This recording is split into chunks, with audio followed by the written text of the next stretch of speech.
Superset, leg extension at saka leg press. Ito yung pamamaraan ni Mike Mincer. Sa ngayon, yun yung parang balak kong gayahin. Sa kanya kasi one set lang kasi. Sa akin naman, ginawa ko dyan, dalawang set yan. Nag-start ako sa extension bago mag leg press, tapos yung pangalawang set nag-start naman ako sa leg press bago nag-extension.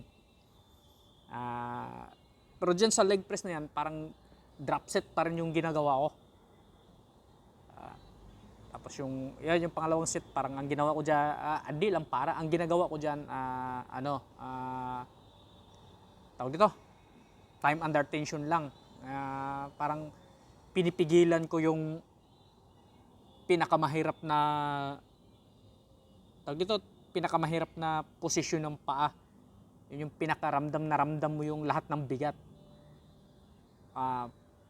Pagkatapos dyan, nag-isip. Dyan ko na binawasan din ulit yung pangatlong drop na yan. Tapos nakailang reps lang ako bago ako lumipat ng leg press. Yan, close to failure lahat ng mga ginagawa ko dyan. Mahirap pagka ikaw lang talaga mag-isa.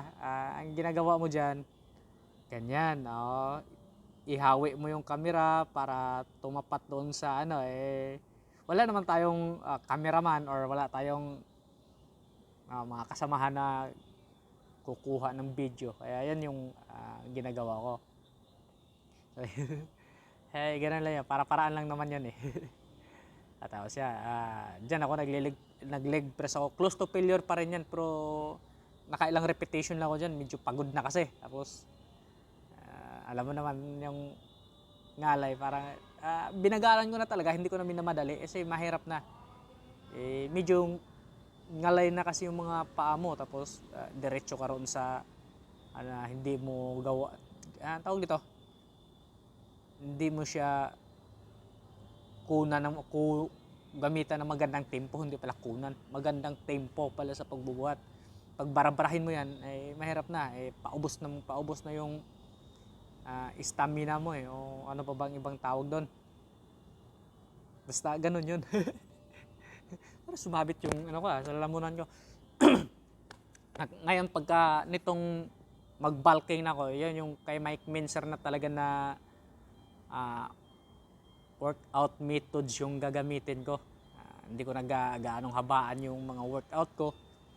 So, nag-ano pa nga pala ako dyan, nag-half repetition pa nga ako para dagdag talaga ng pangangala Tapos wala na talaga, sagad na talaga, ilang repetition lang yung nagawa ko, kahit half rep na lang. Ganoon na talaga. Close to failure lahat yung ginagawa natin dyan Let's